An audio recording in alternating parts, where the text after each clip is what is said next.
Hai, ketemu lagi dengan channel chemistry kita. Kali ini saya akan menjelaskan pembahasan soal asli kimia untuk UGM 2021 untuk part yang kedua. Langsung saja ke soal yang pertama. Di antara unsur-unsur berikut ini yang akan memiliki kemiripan sifat dengan unsur 8A adalah yang mana? Jadi kalau diminta dia memiliki kemiripan, otomatis dia harus berada di golongan yang sama. Nah, di soal di sini ada unsur A dengan nomor atom 8, kita akan konfigurasikan, konfigurasinya adalah 2, 6. Artinya karena elektron valensinya 6, unsur A ini termasuk ke dalam golongan 6A. Nah, kita harus mencari dari pilihan A sampai pilihan E yang termasuk ke dalam golongan 6A yang mana. Pilihan A ada 11T. 11T kalau dikonfigurasikan menjadi 2, 8, 1. Artinya T ini masuk ke dalam golongan 1A. Kemudian ada 20S. 20S kalau dikonfigurasikan menjadi 2, 8, 8, 2. Artinya S ini adalah golongan 2A. Pilihan C ada 50P. 50P kalau dikonfigurasikan menjadi 2, 8, 18, 18, dan 4. Artinya P ini masuk ke dalam golongan 4A. Kemudian yang pilihan D ada 34Hi. 34Hi kalau dikonfigurasikan menjadi 2, 8, 18, 6. Artinya dia masuk ke dalam golongan 6A. Berarti ini kita simpan dulu. Dan yang terakhir ada 33R kalau dikonfigurasikan menjadi 2, 8, 18, 5. Artinya dia golongan 5A. Sehingga yang golongan 6A adalah unsur 34Hi, yaitu pilihan yang D. Nomor 2, jumlah pasangan elektron ikat dan pasangan elektron bebas yang dimiliki oleh Xe pada senyawa XeF4 masing-masing adalah berapa? Di mana nomor atom Xe adalah 54. Oke. Karena Xe ini mengikat 4 atom F, artinya dia memiliki 4 pasangan elektron ikatan. Nah, untuk mencari pasangan elektron bebas, kita tinggal konfigurasikan 54Xe kalau dikonfigurasikan menjadi 2, 8, 18, 18, 8. Artinya Xe memiliki 8 elektron valensi. Nah, untuk mencari pasangan elektron bebas, maka kita bisa menggunakan rumus jumlah elektron valensi dikurangi jumlah PeI dibagi 2.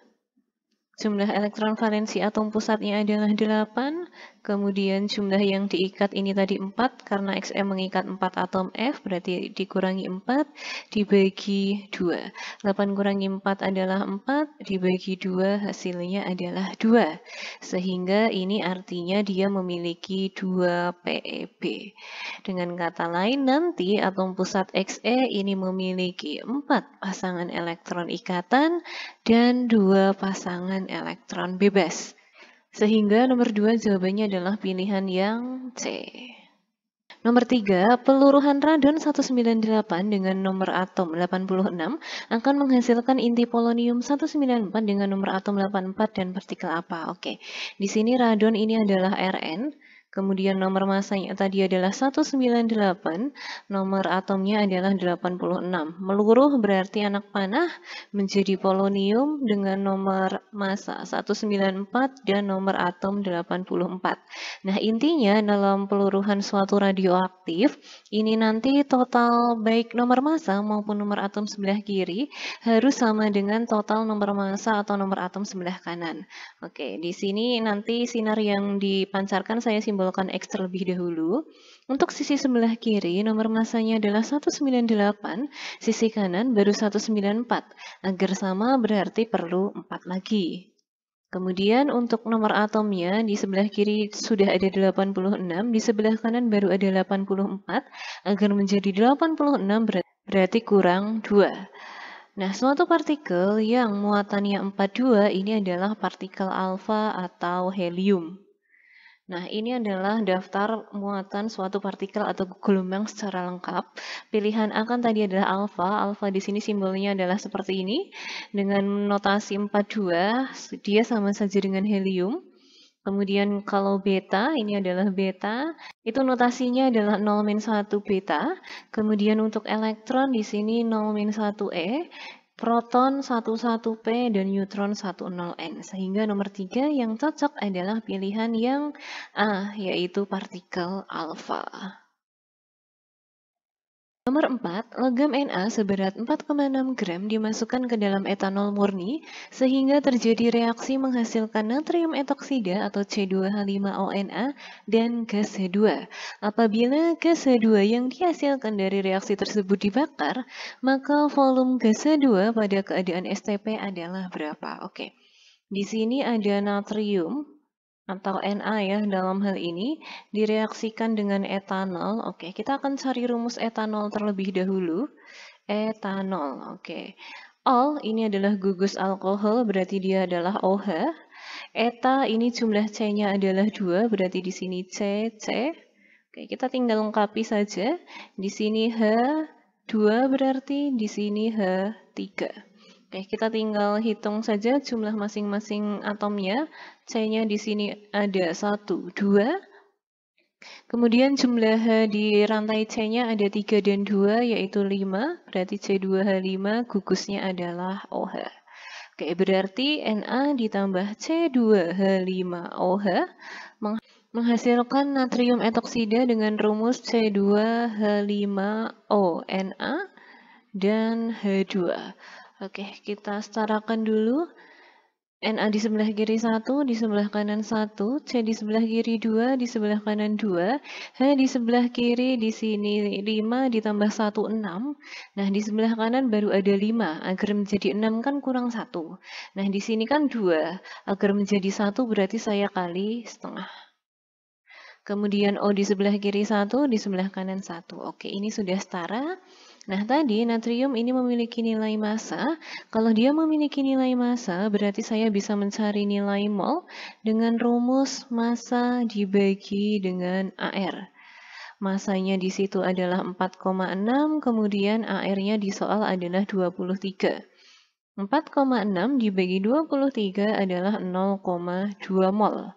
Yang ditanyakan di soal adalah volume gas H2 pada keadaan STP. Oke, nah di mana volume STP ini rumusnya aslinya adalah mol dikali 22,4. Nah, tapi mol H2-nya belum ada, kita akan mencari mol H2 dulu menggunakan perbandingan koefisien. Jadi mol H2 ini karena yang ditanyakan H2 berarti koefisien H2 per koefisien yang kita cari molnya tadi adalah Na dikali dengan mol Na. Oke, koefisien H2-nya di sini adalah setengah. Saya tulis 0,5. Kemudian koefisien Na-nya di sini adalah 1. Dikali mol Na-nya tadi adalah 0,2. Berarti 0,5 dikali 0,2 adalah 0,1 mol. Oke, kita tinggal masukkan ke rumus. Molnya adalah 0,1 dikali 22,4. Hasilnya adalah 2,24 liter. Sehingga nomor 4 jawabannya adalah pilihan yang C.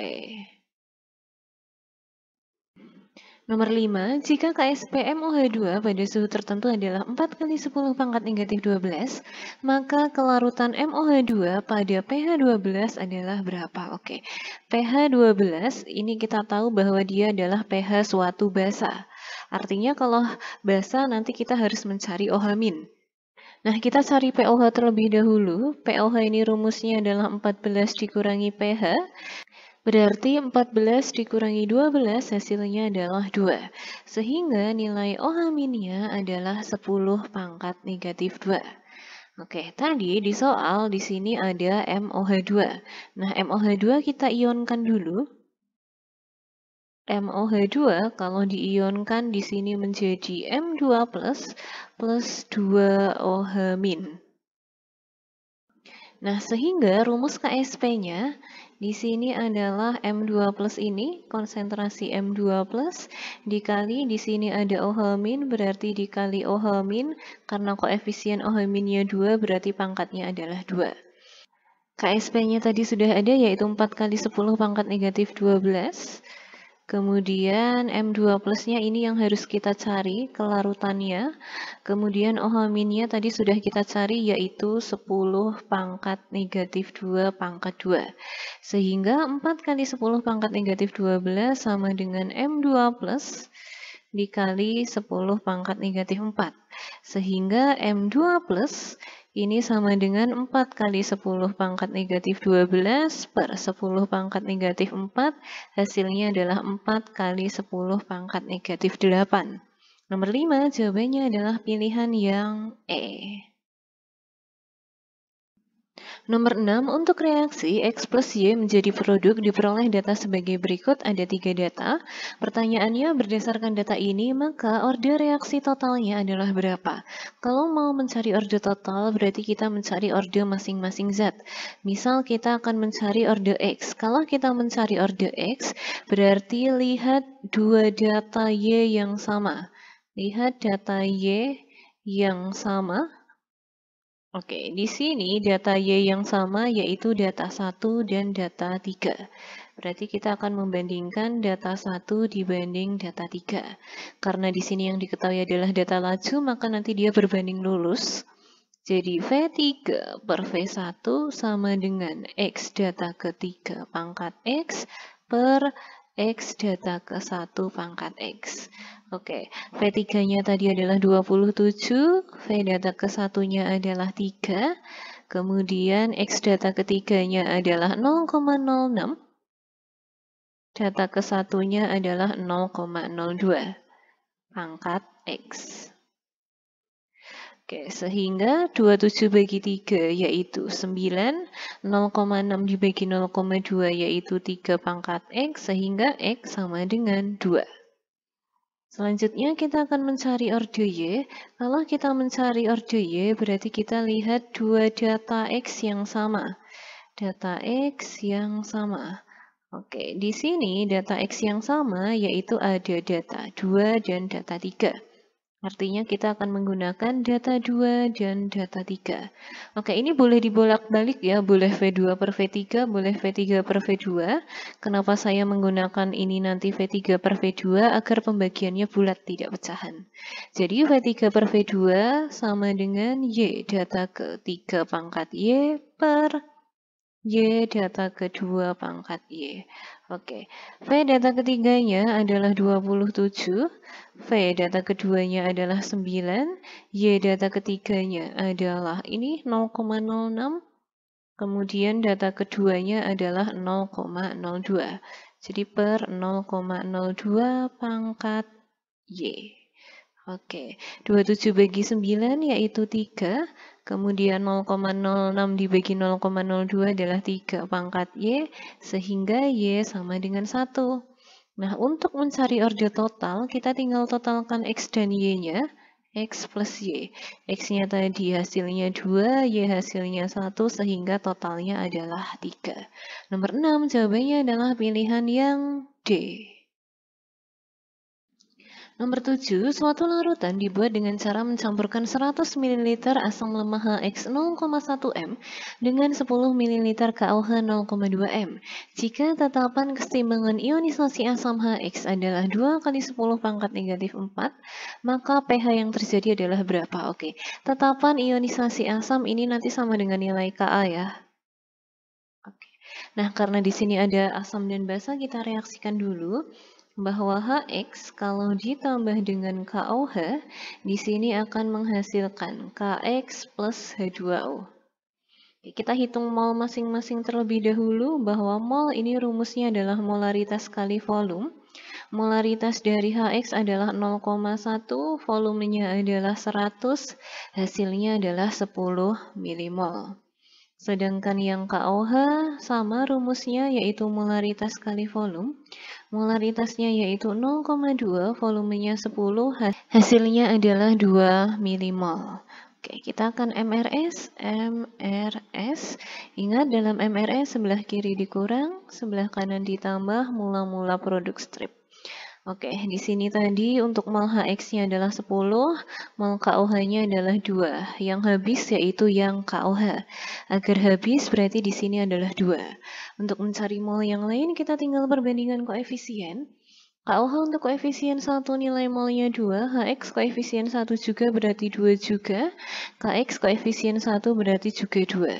Untuk KX, strep atau 0 ditambah 2 yaitu 2, sedangkan HX 10 dikurangi 2 yaitu 8. Nah, karena hasil MRS ini ada sisa, berarti mencari menggunakan konsep penyangga. Penyangga kalau soal diketahui Ka, maka kita mencari H+, di mana H+ untuk penyangga ini rumusnya adalah Ka dikali mol asam per mol garam. Oke, Ka-nya di soal sudah ada 2 kali 10 pangkat negatif 4, mol asamnya ini yaitu 8, mol garamnya ini tadi yaitu 2. Nah, ini bisa coret-coret, sehingga H+-nya adalah 8 kali 10 pangkat negatif 4. Kemudian pH, ini rumusnya adalah min log H+. Berarti dalam hal ini adalah min log 8 kali 10 pangkat negatif 4, yaitu 4 min log 8. Sehingga nomor 7 jawabannya adalah pilihan yang C. 8. Pada suhu dan volume tertentu, 240 gram gas SO3 dengan MR80 terurai menjadi gas SO2 dan O2. Jika derajat disosiasinya adalah 2/3 dan tekanan total gas telah tercapai kesetimbangan adalah 2 atm, maka tetapan kesetimbangan Kp reaksi penguraian ini adalah berapa? Oke, kita tentukan reaksinya dulu. Dari kalimat soalnya tadi mengatakan bahwa SO3 terurai menjadi SO2 ditambah O2. Oke, kita setarakan dulu. S di sebelah kiri 1, di kanan 1. O di sebelah kiri 3, di kanan di sini ada 2 dan 2, yaitu 4 ya. Nanti agar setara berarti, ini kita coba saja S-nya saya kasih koefisien 2. Nah, berarti nanti S di sebelah kirinya menjadi 2, di kanan baru 1, agar sama saya kali 2. Nah, untuk O-nya, O di sebelah kiri di sini menjadi 6, 2 kali 3. Di sebelah kanan di sini ada 4, ditambah 2, 6 juga. Oke, ini sudah setara. Nah, tadi soal ada nilai massa dari SO3. Kalau ada nilai massa, berarti kita bisa mencari nilai mol dengan rumus massa dibagi dengan MR. Massanya adalah 240, MR-nya adalah 80, kalau dibagi adalah 3 mol. Kemudian, soal tadi mengatakan ada nilai derajat disosiasi sebesar 2/3. Derajat disosiasi ini adalah alfa. Nah, di mana alfa ini rumusnya adalah mol terurai dibagi mol mula-mula. Ya, mol terurai per mol mula-mulanya atau alfanya di sini adalah 2/3. Dengan kata lain, mol terurainya sebesar 2 mol, mol mula-mulanya 3 mol. Kebetulan mol mula-mulanya sudah sama. Dari hasil derajat disosiasinya di sini 3, dari hasil hitung-hitungan juga 3. Besok kalau misal belum sama, kita tinggal samakan saja menggunakan perbandingan. Oke, kita akan MRS.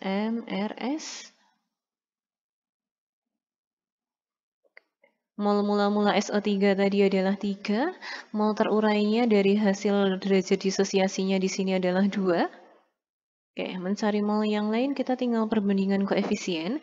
SO3 untuk koefisien 2, nilai molnya adalah 2.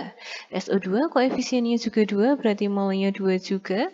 Sedangkan O2 untuk koefisien 1 berarti 1. Oke, SO3 3 dikurangi 2 yaitu 1, SO2 strep ditambah 2 yaitu 2, yang O2 strep ditambah 1 yaitu 1. Nah, sebelum kita mencari Kp, kita harus mencari tekanan parsial masing-masing zat. Pertama kita hitung dulu tekanan dari SO3, yang rumusnya adalah mol SO3 per mol total dikali dengan P total. Mol SO3-nya di sini 1, mol totalnya 1 tambah 2 tambah 1 yaitu 4. Berarti per 4 dikali P totalnya adalah 2. Sehingga menjadi 2 per 4 atau 1 per 2 atm. Di mana nilai tekanan dari SO3 ini akan sama dengan nilai tekanan dari O2. Karena nilai mol mereka di posisi S sama-sama 1. Ini akan saya sama dengankan P dari O2. Kita tinggal menghitung P dari SO2, berarti rumusnya adalah molnya SO2 per mol total dikali dengan P total. Oke, mol SO2-nya di sini 2, mol totalnya 4 dikali P totalnya 2. 2 kali 2, 4, 4 per 4, 1 atm. Oke, kita tinggal hitung nilai Kp-nya, bahwa Kp ini rumusnya adalah P produk pangkat koefisien dibagi P reaktan pangkat koefisien. Produknya di sini ada SO2 pangkat 2 karena koefisiennya di sini 2, kemudian dikali P dari O2 pangkat 1 karena koefisiennya 1 per P dari SO3 pangkat 2 karena koefisiennya 2. PSO2 di sini adalah 1 atm, berarti 1 pangkat 2. Dikali PO2-nya di sini adalah setengah, 1/2, kemudian per P dari SO3-nya di sini juga setengah. Setengah pangkat 2. Oke, ini kalau saya coret, ini habis, di sini tinggal 1, berarti 1 kuadrat adalah 1 per setengah. Hasilnya adalah 2 atm. Nomor 8, jawabannya adalah pilihan yang B. Nomor 9, pada struktur molekul senyawa organik sering dijumpai atom C primer atau C pri, C sekunder atau C sek, dan C tersier atau C tersier, serta atom C kuartener atau C kuart. Bila diketahui energi ikat atau energi yang diperlukan untuk memutus ikatan antar atom C primer H adalah 400 kJ per mol dan C primer C kuartener adalah 300 kJ per mol, maka untuk reaksi disosiasi 1 mol CH3C, CH32, CH3 menjadi 5C plus 12H memerlukan energi sebesar berapa? Oke. Nah, karena di soal diketahui energi ikat, berarti kita gambar dulu ya strukturnya. Ini tadi reaksinya sudah ada, CH3C, CH32, CH3 menjadi 5C plus 12H. Oke, kita gambar, berarti CH3 yang paling ujung, C-nya di tengah, kemudian dia mengikat H sejumlah 3, di sini ada H, di sini juga H. Kemudian dia mengikat C, berarti garis C. Nah, C yang ini mengikat CH3 sebesar 2. Berarti ada CH3 di atas dan CH3 di bawahnya ya. Tapi saya jabarkan saja. CH3 yang atas kan berarti ini C. H-nya ada 3. Di sini H. H. Di sini juga H. Yang bawah juga CH3. Berarti kita tulis C-nya dulu. Baru H-nya ada 3. Kemudian di sampingnya ada ikatan dengan C yang berikatan dengan H sejumlah 3 juga. Oke, kemudian menjadi 5C ditambah 12H.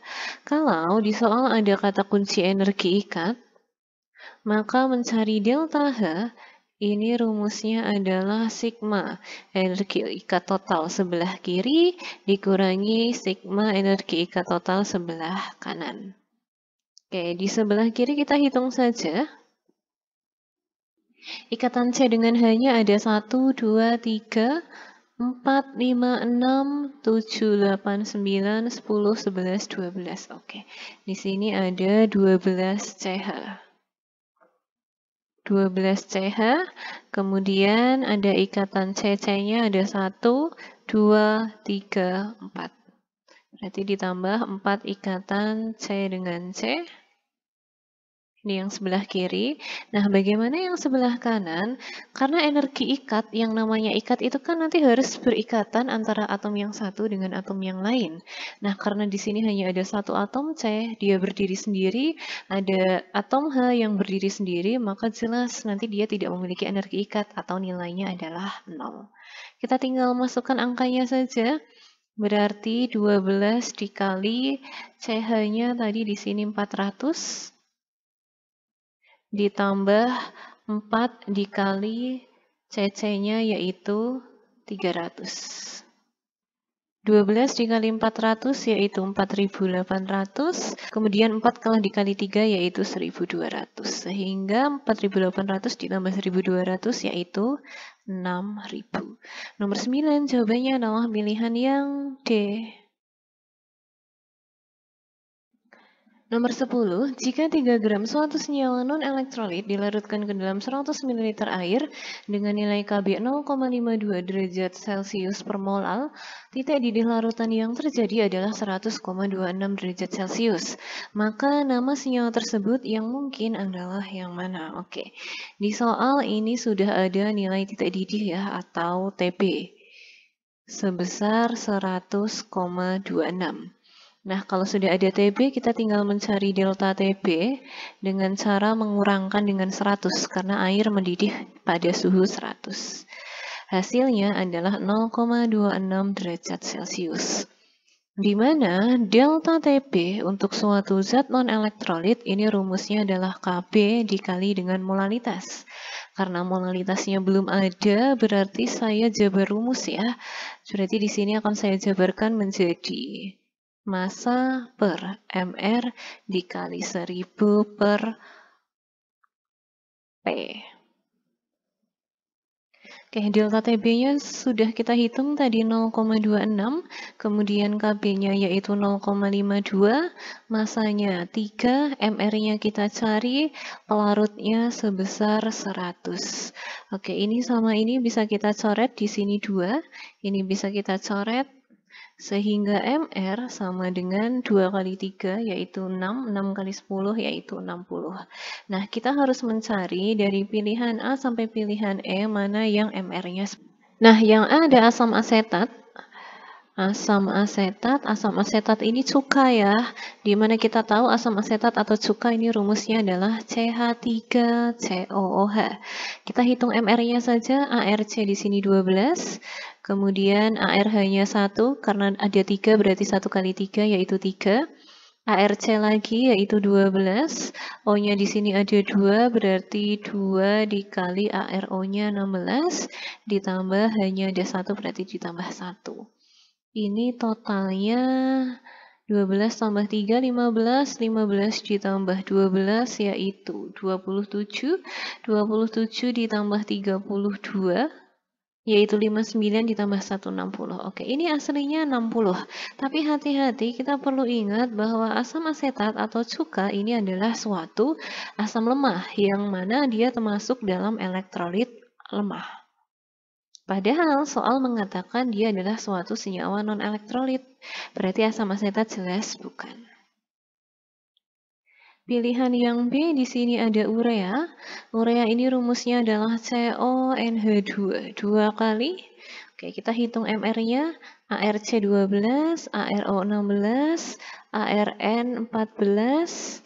Tapi karena ada 2 berarti saya kali 2. Kemudian ARH itu 1, tapi hanya di sini ada 2 kali 2, 4. Oke, berarti 12 tambah 16, 28. 28 ditambah 14 kali 2, juga 28 ya. 28 tambah 28 yaitu 56. 56 ditambah 4 yaitu 60. Nah, dan urea ini karena di rumusnya ada CH dan O, ini adalah suatu non-elektrolit. Sehingga jelas jawabannya adalah yang B, yaitu urea. 11. Potensi yang standar reaksi sel CO, CO2 plus, Ce4 plus Ce dengan elektroda PD adalah 1,89 volt. Jika E0 dari Ce4 plus Ce3 plus adalah 1,61, maka E0 dari CO 2 plus CO adalah berapa? Oke. Nah, di sini tadi penulisan notasi Excel-nya adalah CO, CO2 plus, CE4 plus, CE. Oke, nah kita ingat konsep bahwa dalam sel volta penulisannya itu yang sisi kiri ini adalah zat yang mengalami oksidasi, kemudian yang sisi kanan ini adalah zat yang mengalami reduksi. Dan di soal sudah diketahui E0 sel, bahwa E0 ini rumusnya adalah E. Reduksi dikurangi dengan E oksidasi. Nah, E-selnya tadi adalah 1,89 sudah ada. Yang reduksi ini kan yang CE4 plus CE. Ini juga sudah ada nilainya, yaitu 1,61. Nah, yang CO2 plusnya atau yang oksidasinya nih yang belum ada. Berarti saya tulis aja E oksidasinya. Oke, sehingga E oksidasinya yaitu 1,61 dikurangi 1,89, hasilnya adalah min 0,28 volt. Nomor 11 jawabannya adalah pilihan yang C. 12. Pada elektrolisis 2 liter larutan CuSO4 dengan elektroda PT dihasilkan larutan dengan pH 2 log 5. Jika ArCu-nya adalah 63,5, maka berat endapan Cu di katoda adalah berapa? Oke, di sini sudah diketahui pH sama dengan 2 log 5, di mana pH 2 ini termasuk ke dalam suatu asam, berarti kita harus mencari nilai H plusnya dulu sebesar 5 kali 10 pangkat negatif 2. Nah, di mana tanda kurung siku ini menandakan konsentrasi ya, atau molaritas. Oke, kemudian kita akan mencari nilai mol H plusnya terlebih dahulu, bahwa mol ini rumusnya adalah molaritas dikali dengan volume. Molaritasnya 5 kali 10 pangkat negatif 2, volumenya di soal adalah 2. Berarti hasilnya adalah 10 pangkat min 1 atau 0,1 mol. Nah, kemudian kita akan reaksi elektrolisisnya. Ionkan dulu CuSO4. Kalau diionkan, ini menjadi Cu2 plus SO4 2-. Ion positif akan bereaksi di katoda, ion negatif akan bereaksi di anoda. Kita mulai dari katodanya terlebih dahulu. Di katoda ada ion Cu2 plus. Nah, soal tadi mengatakan bahwa di katodanya dihasilkan endapan Cu, otomatis ionnya ini akan bereaksi sendiri, ditambah 2 elektron menjadi Cu. Sedangkan di anodanya, aslinya di sini ada ion SO4 2-. Tapi ketika ionnya ini mengandung sisa asam oksi atau mengandung O, dia tidak akan bereaksi. Yang bereaksi adalah air dengan reaksi 2H2O menjadi 4H plus O2 plus 4 elektron. Nah, di sini elektronnya belum sama ya, yang atas 2, yang bawah 4. Agar sama berarti yang atas saya kali 2, yang bawah saya kali 1, sehingga katodanya akan menjadi 2Cu2 plus 4 elektron menjadi 2Cu. Nah, sekarang bisa kita totalkan. Ini elektronnya bisa kita coret-coret, berarti reaksi akhirnya 2H2O ditambah 2Cu2 plus menjadi 4H plus O2 plus 2Cu. Nah, tadi mol H plusnya sudah ada ya, yaitu 0,1 mol. Kita tinggal mencari mol dari Cu, karena yang ditanyakan adalah massa dari Cu. Dengan rumus pakai perbandingan koefisien Cu per koefisien H plus dikali mol H plus. Oke, koefisien Cu-nya di sini adalah 2, koefisien H plusnya 4, mol H plusnya tadi 0,1.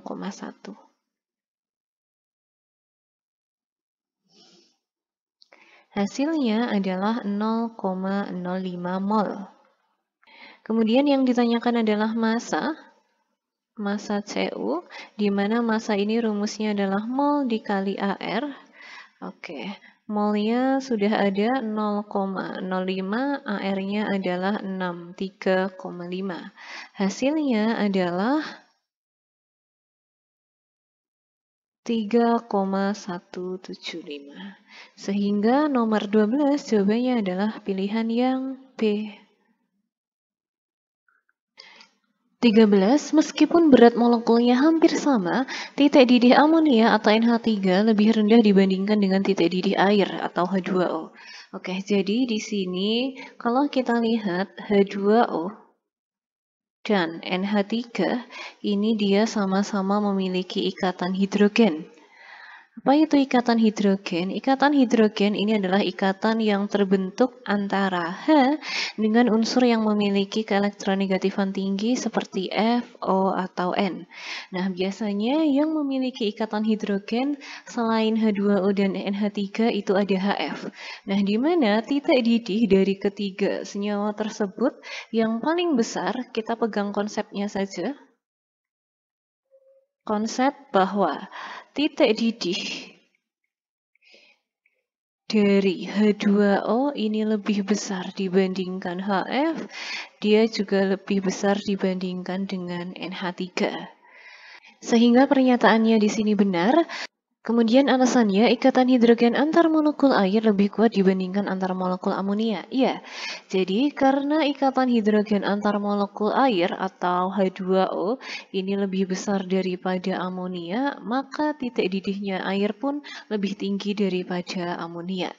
Jadi pernyataan benar,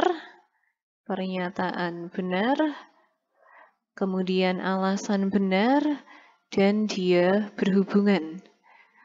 Oke, pernyataan benar, alasan benar berhubungan, jawabannya adalah pilihan yang A.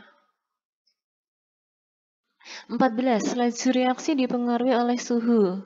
Benar ya, jadi faktor laju itu ada 4 ya aslinya. Yang pertama adalah suhu, kemudian yang kedua adalah konsentrasi. Yang ketiga adalah luas permukaan bidang sentuh. Yang terakhir adalah katalis. Oke, alasannya semakin tinggi suhu reaksi, maka energi kinetik molekul semakin besar sehingga tumbukan antar molekul reaktan semakin sering terjadi. Oke, benar. Jadi alasannya suhu semakin tinggi nanti akan menyebabkan energi kinetik makin tinggi. Nah, ketika energi kinetiknya makin tinggi, maka kemungkinan tumbukan efektif menjadi lebih besar.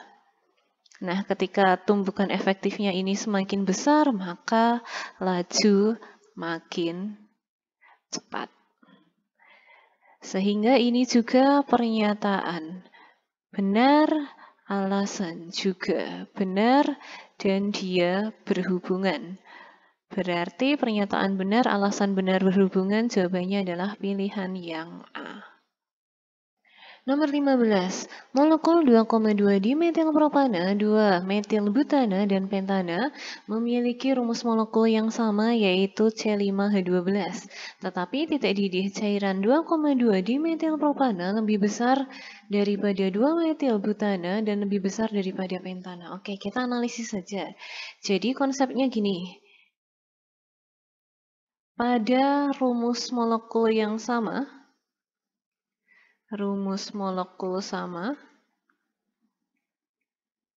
semakin panjang rantai C,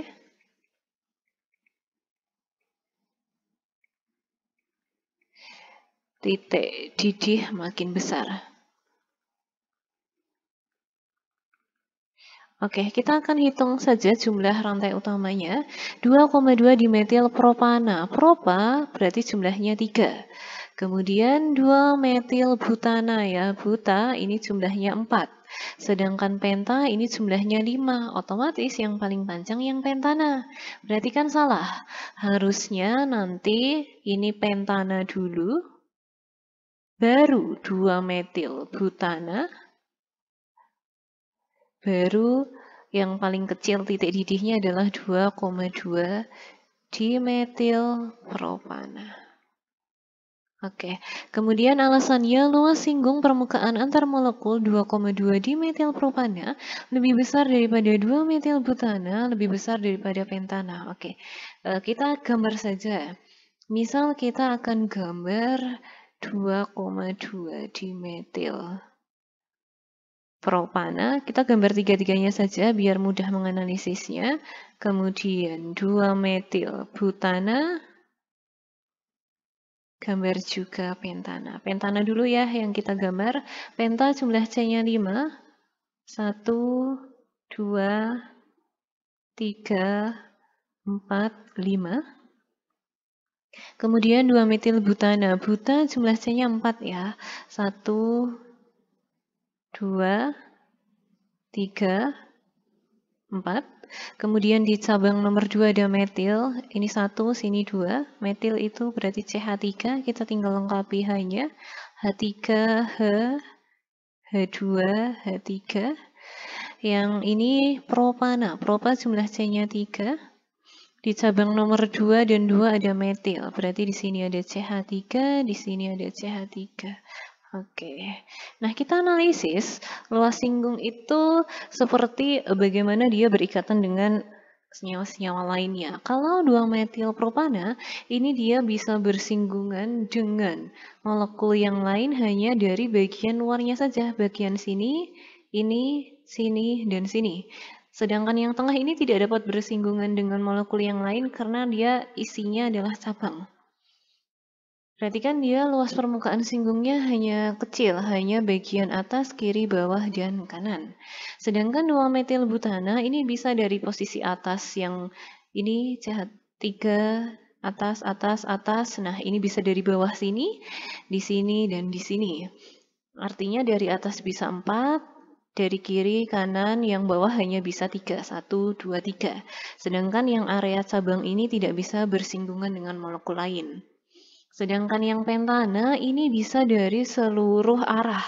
Karena dia tidak ada cabang, jadi mau dari sisi atas, mau dari kiri, mau bawah, mau kanan, itu dia bisa berikatan atau bersinggungan dengan molekul yang lain. Berarti jelas, harusnya luas singgung permukaan yang paling besar adalah yang pentana dulu, baru yang 2 metilbutana, baru yang 2,2 dimetilpropana. Sehingga di sini alasannya juga salah. Berarti kalau pernyataan salah, alasan salah, berarti jawabannya adalah pilihan yang E. 16. Logam K dapat diperoleh di katoda dengan cara elektrolisis larutan KCl. Oke, kita ionkan saja. KCl kalau diionkan menjadi K++ Cl-. Harusnya ion positif akan bereaksi di katoda, ion negatif bereaksi di anoda. Tapi hati-hati untuk reaksi di katodanya. Oke, tadi soal mengatakan bahwa ini adalah suatu larutan. Kalau soal mengatakan dia suatu larutan, berarti memprediksikan reaksi di katode harus dilihat asal ionnya. Apakah dari golongan 1A atau 2A. Nah, di sini kan ada K+ ya. Nah, gini konsepnya. Jika ion logamnya ini berasal dari golongan 1A, 2A, dan 3A atau Mn, dan dia berupa larutan, maka yang akan tereduksi adalah air dengan rumus seperti ini. Nah, karena K+ ini itu dia berasal dari golongan 1A, maka dia tidak akan bereaksi. Yang bereaksi adalah air dengan reaksi seperti tadi, yaitu 2H2O ditambah 2 elektron menjadi 2OH- plus H2. Sehingga pernyataannya salah ya. Dia tidak dapat diperoleh di katoda karena yang bereaksi adalah air. Kemudian alasannya pada elektrolisis larutan KCl, ion K+ dapat tereduksi menjadi K. Bukan ya, karena reaksinya ini. Oke, pernyataan salah, alasan juga salah, berarti jawabannya adalah pilihan yang E. 17. Senyawa-senyawa di bawah ini dapat bereaksi dengan air yang membentuk basa adalah yang mana? Ciri-ciri basa dia punya ion OH- ya. Oke, berarti kita reaksikan saja senyawa-senyawa itu dengan air. Oke, Yang pertama ada Li2O. Kalau ditambah H2O atau air, jadi gini konsepnya. Jika salah satu penyusunnya itu logam, biasanya kalau bereaksi dengan air, dia akan membentuk suatu larutan basah. Jadi ini akan menjadi LiOH2. Karena ada OH, berarti dia adalah suatu basa. Kemudian yang kedua, ada CO2. Nah, CO2 ini C-nya bukan dari logam ya. Kalau Li2O tadi kan Li-nya logam golongan 1A. Oke, berarti nanti dia akan cenderung membentuk asam menjadi H2CO3. Karena ada H di sini, berarti dia suatu asam. Kemudian yang ketiga, di sini ada CaO, ada Ca nih. Ca adalah unsur golongan 2A atau suatu logam, berarti dia jelas cenderung membentuk basa, yaitu CaOH2. Karena ada OH, berarti dia suatu basa. Kemudian yang keempat ada SO2. S ini sulfur ya, belerang, dia non-logam, otomatis dia akan cenderung membentuk suatu asam. SO2 dan H2O nanti dia akan membentuk H2SO3. Karena di sini ada H, berarti dia adalah suatu asam. Sehingga yang basah hanya ada 1 dan 3. Kalau 1, 3 yang benar, berarti jawabannya adalah pilihan yang B. 18. Diketahui atom X yang mempunyai 26 elektron dan 30 neutron dapat membentuk senyawa XO dan X2O3. Pernyataan berikut yang benar adalah yang mana? Oke, 1. Konfigurasi elektron X adalah Ar4S236. Oke, yang dikonfigurasikan ini nanti nomor atom ya. Nomor atom itu sama dengan jumlah proton sama dengan jumlah elektron. Berarti yang saya gunakan untuk konfigurasi adalah 26 elektron. Oke.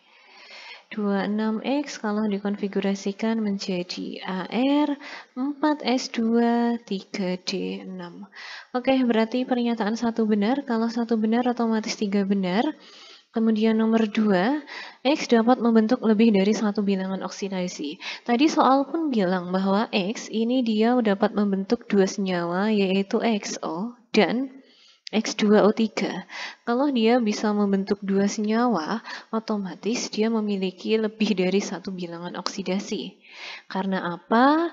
Karena kalau unsur transisi, kenapa saya bisa bilang unsur transisi atau golongan B dengan nomor atom 21 sampai 30, itu dia secara umum pasti biloxnya lebih dari 1. Sehingga pernyataan 2 benar. Nah, kita tinggal cek pernyataan yang 4. Di sini ada XO dan X2O3. Kita cek biloxnya saja biar mudah untuk menganalisisnya. O, di sini biloxnya selalu negatif 2, agar 0 berarti X-nya adalah plus 2. Sedangkan di X2O3, bilox O selalu min 2 karena ada 3 berarti min 6, agar 0 berarti X-nya adalah plus 6. Tapi plus 6 untuk X yang jumlahnya 2, berarti ketika sendiri bilox X adalah 3. Nah, artinya untuk XO, yang X ini kan plus 2, artinya dia melepas 2 elektron kan? Nah, tadi kan konfigurasinya adalah ini, Ar4S2 3D6. Berarti kalau melepas 2 elektron, yang saya lepas dari 4S2-nya ini. Berarti konfigurasinya menjadi Ar3D6. D ini memiliki 5 kamar. 1, 2, 3, 4, 5.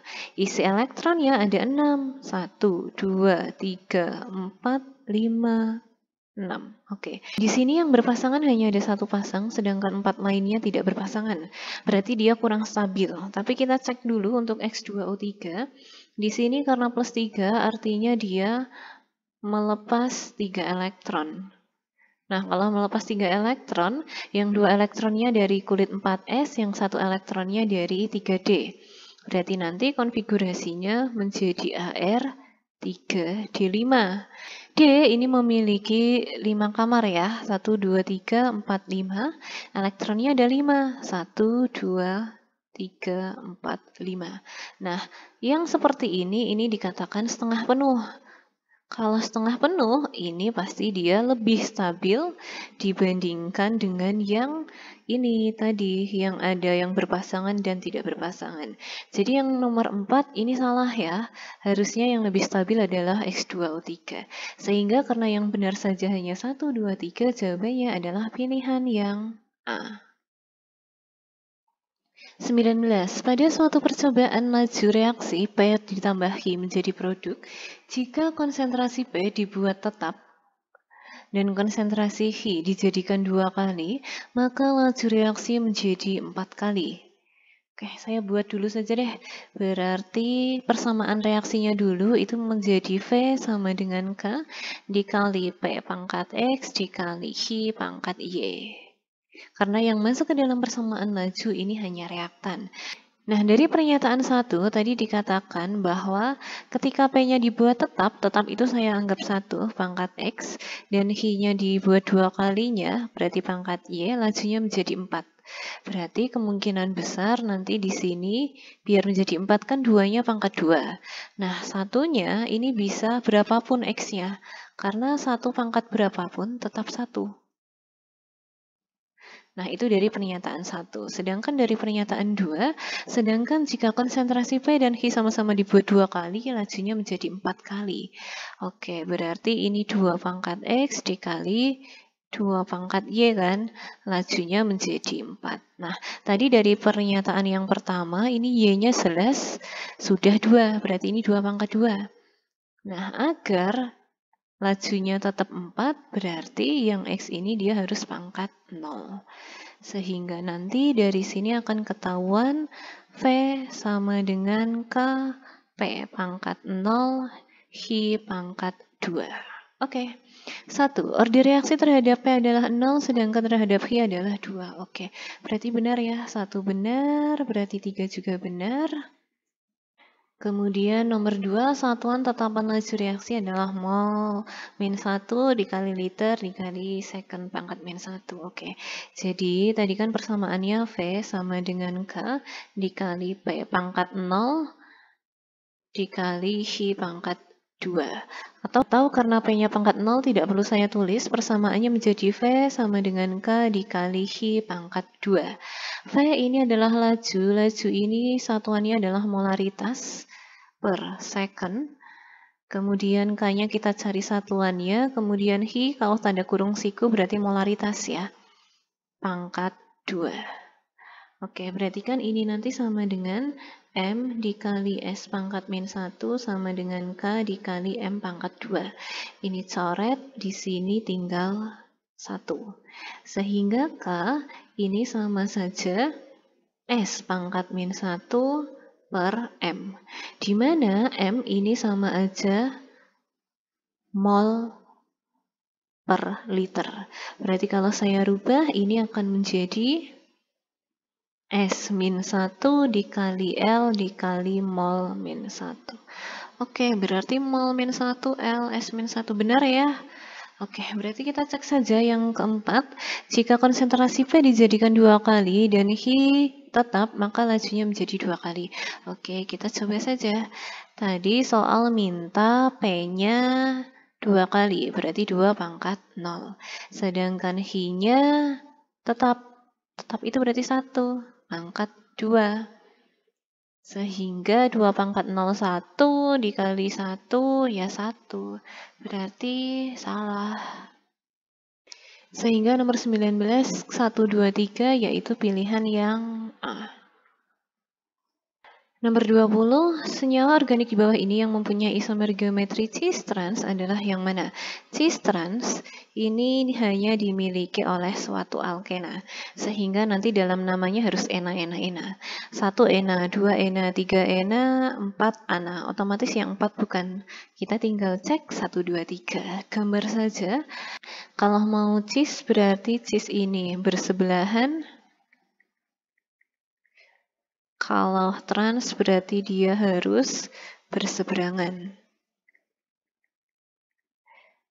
Oke, yang nomor 1 kita gambar 2,3 di bromo 2 butena. Oke, kita gambar buta, butena. Buta jumlah C-nya 4. 1, di sini saya bikin rangkapnya di sini. Terus C-nya gini aja. Oke, kemudian di nomor 2 dan nomor 3 ada bromo. Bromo adalah PR ya. Ini PR, ini PR. Kita tinggal lengkapi H-nya. Di sini H3, di sini H3. Oke, ini ya. Ini berseberangan. Berarti trans. Kalau bisa trans, otomatis dia bisa cis. Berarti 1 benar. Kalau 1 benar, otomatis 3 benar. Saya tinggal cek nomor 2 saja. Nomor 2 di sini ada 2 butena. Oke, buta 4 ya C-nya. 1, 2, 3, 4. Oke, kita tidak ada cabang di sini, berarti tinggal lengkapi saja pakai H. Di sini H3, di sini masih ada 1 H, di sini masih ada H, di sini H3. Oke, ini juga trans. Kalau trans otomatis bisa cis. Berarti 2 benar. 1, 2, 3 benar. Jawabannya adalah pilihan yang A. Oke, cukup sekian untuk pembahasan dari soal ASI Utul UGM tahun 2021. Jika ada yang mau ditanyakan, silahkan ditanyakan. See you.